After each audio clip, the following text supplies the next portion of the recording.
আমরা প্রতিদিন যে খাবার খাই সেটার উৎস ঠিক কোথায়? এর পেছনের যাত্রাটা কতটা জটিল আমরা কি কখনো ভেবে দেখেছি? বেশিরভাগ সময়ে কিন্তু এই সাপ্লাই চেইন বা সরবরাহ ব্যবস্থার অনেক জরুরি সংযোগ আমাদের চোখের আড়ালেই থেকে যায়। চলুন আজ এই অদৃশ্য সংযোগগুলোর উপর থেকেই পর্দাটা একটু সরানো যাক আর দেখি কিভাবে আজকের ফুড ইন্ডাস্ট্রি নিজেদের আর আমাদের প্লেটের খাবারকে সুরক্ষিত রাখে। প্রশ্নটা শুনলে মনে হয় খুব সোজা, তাই না? কিন্তু এর উত্তরটা আসলে বেশ প্যাঁচানো। ভাবুন তো, প্রত্যেকটা উপাদান সেটা ফ্যাক্টরিতে আসার আগে কত লম্বা পট পাড়ি দেয়, কত হাত বদল হয়। আর এই লম্বা জটিল যাত্রাপথেই কিন্তু লুকিয়ে থাকে নানান অদৃশ্য ঝুঁকি, যা আমাদের স্বাস্থ্যের জন্য বড় একটা হুমকি হয়ে দাঁড়াতে পারে। তো এই যে ঝুঁকির কথা বললাম, এখান থেকে বাঁচার উপায় কি? যে কোনো ফুড কোম্পানির জন্য তাদের সাপ্লাই চেইন শুধু কাঁচামাল আসার একটা রাস্তায় না, এটা তাদের একটা দুর্বলতার জায়গাও হতে পারে। তাই আসল কাজটা হলো কোনো কিছু ফ্যাক্টরির গেটে ঢোকার আগেই সেটাকে সুরক্ষিত করা। এটাই হলো প্রথম আর সবচেয়ে গুরুত্বপূর্ণ প্রতিরক্ষা ব্যবস্থা। দেখুন, বিআরসিজিএস এর মতো বড় বড় যে ফুড সেফটি স্ট্যান্ডার্ডগুলো আছে তারা কিন্তু এই ঝুঁকিগুলোকে খুব গুরুত্ব দেয়। যেমন ধরুন লুকানো অ্যালার্জেন, যেটা মারাত্মক অ্যালার্জিক রিয়াকশন ঘটাতে পারে, বা ধরুন রাসায়নিক দূষণ, যা থেকে লম্বা সময়ের জন্য স্বাস্থ্য সমস্যা হতে পারে। এমনকি প্রতারণা করেও এক জিনিসের বদলে অন্য জিনিস দিয়ে দেওয়া হতে পারে। এই সবগুলো ঝুঁকি প্রোডাকশন শুরুর অনেক আগেই কন্ট্রোল করতে হবে।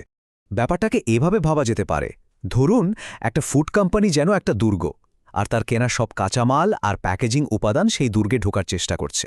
এখন দুর্গের গেটকিপারের কাজটা কি? কাজটা হলো এটা নিশ্চিত করা যে শুধু নিরাপদ আর সঠিক জিনিসই ভেতরে ঢুকতে পারবে, কোনো অবাঞ্ছিত অতিথি নয়। আচ্ছা, এই যে গেট কিপিং বা যাচাই করার কথা বললাম, এটা কিভাবে করা হয়? এমনি এমনি তো হয় না। এর জন্য ইন্ডাস্ট্রিতে একটা খুব শক্তপোক্ত বাধ্যতামূলক সিস্টেম আছে, যেটাকে বলা হয় অনুমোদিত সরবরাহকারী প্রোগ্রাম বা অ্যাপ্রুভড সাপ্লায়ার প্রোগ্রাম।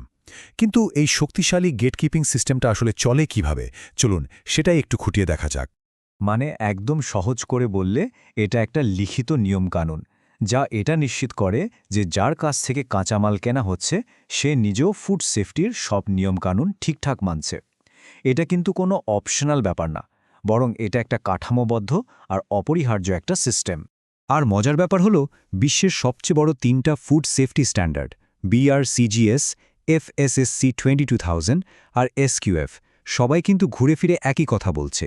সবারই কথা হলো একটা শক্তিশালী সাপ্লায়ার অ্যাপ্রুভাল প্রোগ্রাম থাকতেই হবে। এটা থেকেই বোঝা যায় ব্যাপারটা কতটা জরুরি। তো চলুন এখন দেখি এই প্রোগ্রামটা আসলে কিভাবে কাজ করে। এর প্রথম আর সবচেয়ে জরুরি ধাপটাই হলো ঝুঁকি মূল্যায়ন বা রিস্ক অ্যাসেসমেন্ট। পুরো প্রক্রিয়াটা শুরু কিন্তু এখান থেকেই। প্রসেসটা আসলে 3টে সহজ ধাপে করা হয়।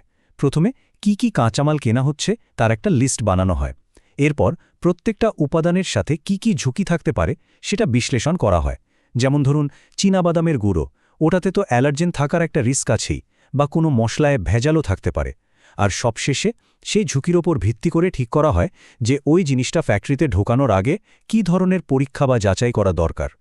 আর একটা খুব জরুরি কথা হলো, এই রিস্ক অ্যাসেসমেন্ট কিন্তু একবার করে ফাইলে রেখে দেওয়ার জিনিস না। এটা একটা চলমান প্রক্রিয়া, কারণ বাজার বদলায়, নতুন নতুন ঝুঁকি তৈরি হয়, সাপ্লায়ারও বদলাতে পারে। তাই বিআরসিজিএস স্ট্যান্ডার্ড অনুযায়ী এই মূল্যায়নটাকে নিয়মিত আপডেট করতেই হয়, যাতে এটা সবসময় কাজের থাকে। ওকে, তো ঝুঁকিগুলো তো চিহ্নিত করা হলো। এরপর কি? এরপরে ধাপটাই হলো সাপ্লায়ারদের অফিসিয়ালি অনুমোদন দেওয়া আর সময়ের সাথে সাথে তাদের কাজের উপর কড়া নজর রাখা। তো এই প্রক্রিয়াটা ঠিক কেমন?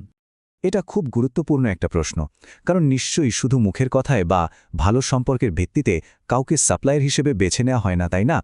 এর জন্য কিছু নির্দিষ্ট আর যাচাইযোগ্য পদ্ধতি আছে, আর কোনটা ব্যবহার করা হবে তা নির্ভর করে ঝুঁকির মাত্রার উপর।